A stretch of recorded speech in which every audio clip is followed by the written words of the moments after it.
dipasukin dyan. Kadon kajing kermen panpoy hangta upay beli samlak berteng kunci para yaro yubleng halagi jan bali iriang kembang kajan kakong jongi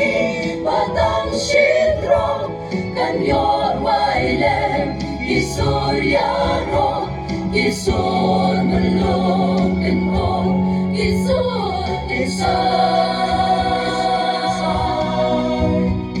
anda jingle nang ni lawan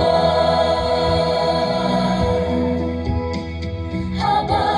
turoy dan sawasyan utroy usawan siya yalagi jong libriuntin siyaying maulakaw ninhino ya pertay basa lemba jingray jongka kanway sindon katingkas ni kajing still batala ki ummat panila jawab berkay enyat lut payati hangday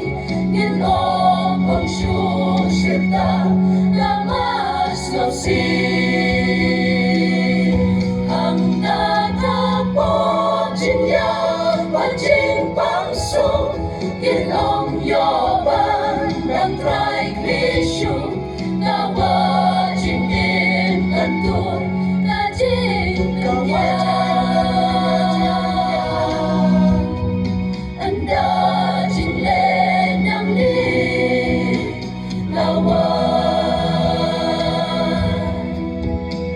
hadaw lang ni pajen jajan ikun lang bagrem kenjan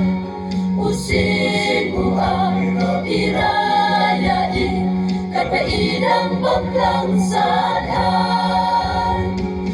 Suken kasunsyat hakatakari Ngayong sa syuya gitma Kahimaba Emmanuel Kasadya sa ulong sisya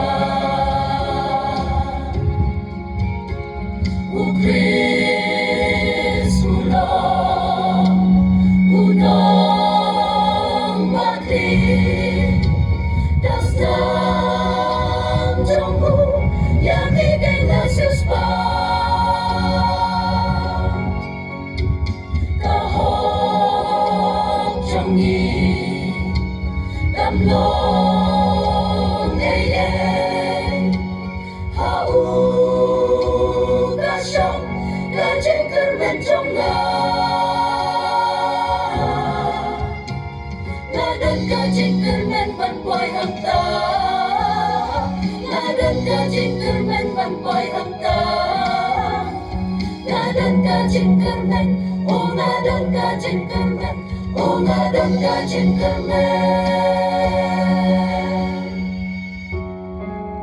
Ngadan kajing kermen Oh ngadan kajing kermen Oh ngadan kajing kermen